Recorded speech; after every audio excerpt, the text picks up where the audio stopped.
शिक्षकों के मार्गदर्शन के लिए सर्वप्रथम देखिए हमारी कक्षा 9 से एक बच्ची आ चुकी हैं, सारिका वर्मा, जो लेके आए हैं देशभक्ति से ओतप्रोत आप सबों के, जिसमें एक नई ऊर्जा भरने के लिए आज की वर्तमान समय की जो समस्याएं हैं उनको लेके ये सारिका वर्मा हम लोगों के बीच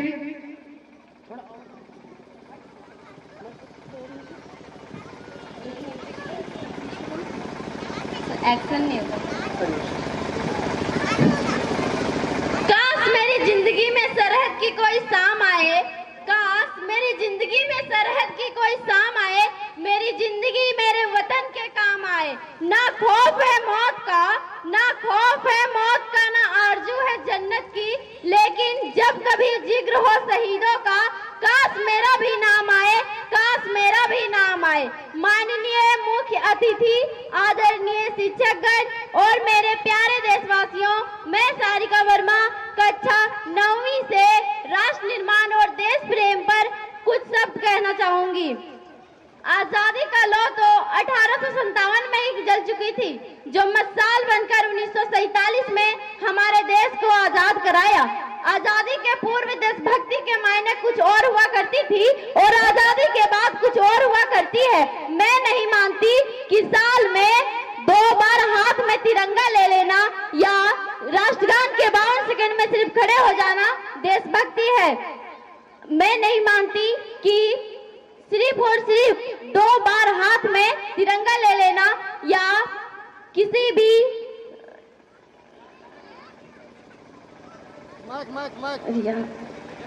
साल में 2 बार हाथ में तिरंगा ले लेना या राष्ट्रगान के सिर्फ 52 सेकंड में सिर्फ खड़े हो जाना देशभक्ति है। अगर आप कहेंगे कि साल में 2 बार हाथ में तिरंगा ले लेना अगर देशभक्ति है, तो मैं पूछना चाहूंगी कि फुटपाथ पे रहने वाला वो बच्चा ट्रैफिक की छांव में नंगे पांव में जब तिरंगा बेच रहा होता है, तो क्या आप उसे उसकी देशभक्ति कहेंगे?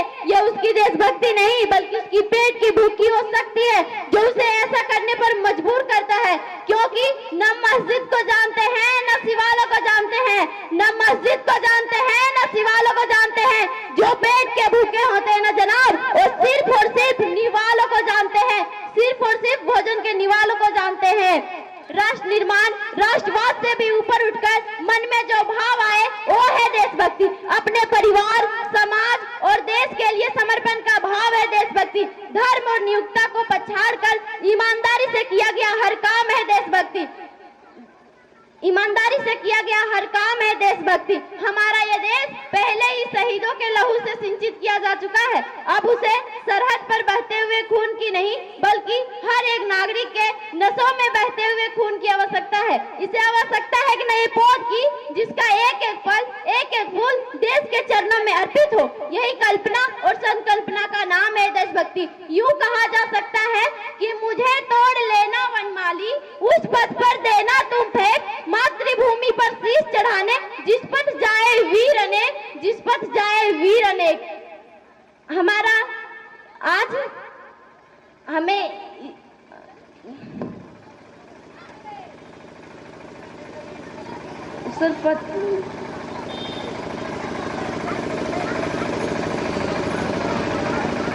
हमारा ये देश पहले ही शहीदों के लहू से सिंचित किया जा चुका है। अब उसे सरहद पर बहते खून की नहीं बल्कि हर एक नागरिक के नसों में बहते हुए खून की आवश्यकता है। ऐसे आवश्यकता है एक नए पौध की, जिसका एक एक पल, एक एक फूल देश के चरणों में अर्पित हो। यही कल्पना और संकल्पना का नाम है देशभक्ति। यूं कहा जा सकता है कि मुझे तोड़ लेना वनमाली, उस पथ पर देना तुम फेंक, मातृभूमि पर शीश चढ़ाने, जिस पथ जाए वीर अनेक, जिस पथ जाए वीर अनेक। राष्ट्र निर्माण का पहला सोपान है देशभक्ति और देशद्रोही के जीवन में आने वाला तूफान है देशभक्ति।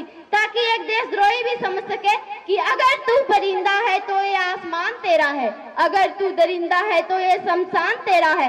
भाईचारे से रहना है तो रह इस जमी पे, वरना तेरी कब्र भी यही है और कब्रिस्तान भी तेरा है, कब्रिस्तान भी तेरा है। हमारा ये देश विभिन्न वर्गों से मिलकर बना हुआ है। एक विशेष वर्ग जो मेरी जहन में आता है वो है युवा वर्ग, वो युवा जिसे अपनी पीठ पर लाद कर लानी थी अतीत की उपलब्धियां, यो युवा जिसे तोड़ देनी थी वर्तमान की हर कुंजा, वो युवा जिसके पीठ पर जिम्मेदारी थी राष्ट्र निर्माण और समाज की आशाओं को जोड़े रखने की, वही युवा 4x4 इंच की छोटी सी स्क्रीन पर अपनी कोमल उंगलियों के घर्षण मात्र से भावनाओं की इमोजी भेजता है। 4 बोतल वोट का काम मेरा रोज का ना भारत का भविष्य तबाह कर रखा है। हम ना एक ऐसे समाज में जीते हैं, हम ना एक ऐसे समाज में जीते हैं जहां शाम को मदर इंडिया देखने के बाद रात में अपनी पत्नी को पीटते हैं, जहां अपनी बहन को कॉलेज छोड़कर कॉलेज के बाहर खड़ी दूसरों की बहन पर नजर डालते हैं, हम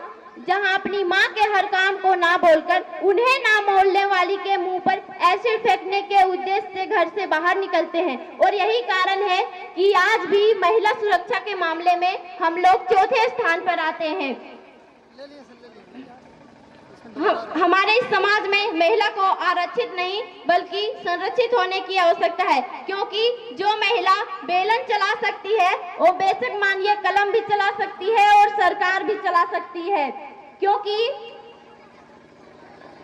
हम एक ऐसे समाज में जी रहे हैं जहां पत्थर की मूरत को लगते हैं 56 भोग, जहां पत्थर की मूरत को लगते हैं 56 भोग और भूखे नंगे तड़पते सो जाते हैं लोग, भूखे नंगे तड़पते सो जाते हैं लोग। मजदूर को मजदूर समझिए मजबूर नहीं, मजदूर को मजदूर समझिए मजबूर नहीं, गरीब को काम दीजिए दान नहीं। दान देने के इतने ही इच्छुक है तो जीते जी रक्तदान दीजिए और मरने के बाद अंग दान देकर किसी मरते हुए को जीवन दान दीजिए। यही असली राष्ट्र धर्म और हमारी सच्ची देशभक्ति है। हमारा राष्ट्र निर्माण तब संभव होगा जब एक शिक्षक वेतन के लिए नहीं बल्कि बच्चों के ज्ञान अर्जन के लिए पढ़ाए, जब एक शिक्षक बनना मजबूरी ना समझे। हमारा राष्ट्र निर्माण तब संभव होगा जब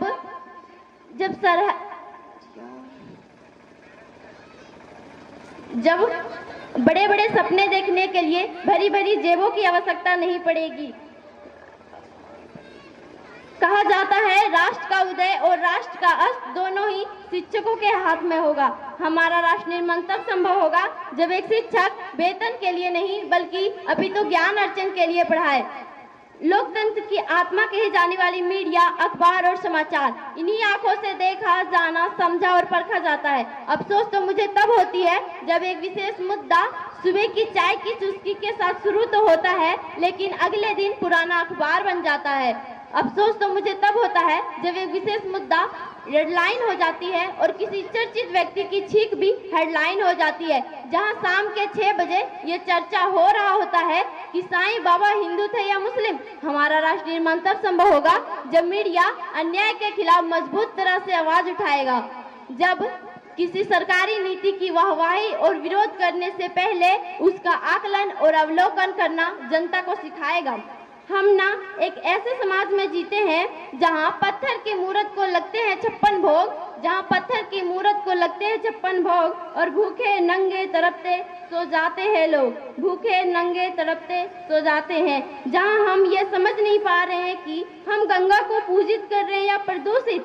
हमारा राष्ट्र निर्माण तब संभव होगा जब वे तुम्हें हिंदू कहेंगे, वे तुम्हें मुसलमान कहेंगे, लेकिन तुम्हें भारतीय होने पर अड़िग रहना है। याद रखिए, राजगुरु भगत सिंह और सुखदेव ने किसी मजहब के लिए नहीं बल्कि अपने हिंदुस्तान के लिए बलिदान दिया था। हमारा राष्ट्र निर्माण तब तक संभव नहीं होगा जब तक एक नागरिक मानसिक रूप से सटीन, धार्मिक चारित्रिक रूप से भ्रष्ट, मानसिक रूप से दिवालिया, धार्मिक रूप से अंधा, राजनीतिक रूप से गंदा, स्वैच्छिक मान्य मूल्य में के आंकड़ों में अखंड भारत को खंड खंड करता रहेगा। हमारा राष्ट्र निर्माण तब तक संभव नहीं होगा। अंत में मैं बस इतना ही कहना चाहूंगी कि मैं मुस्लिम तू हिंदू, कि मैं मुस्लिम तुम हिंदू, है दोनों इंसान। ला मैं तेरी गीता पढ़ लूं, तू पढ़ ले मेरी कुरान। जान, इस स्वतंत्रता दिवस पर है मेरा बस एक ही अरमान, एक ही थाली में खाना खाए सारा हिंदुस्तान, सारा हिंदुस्तान, सारा हिंदुस्तान। जय हिंद, जय भारत। जोरदार तालियां हो जाए। धन्यवाद। और मैं आगे समय ना लेते हुए सर्वप्रथम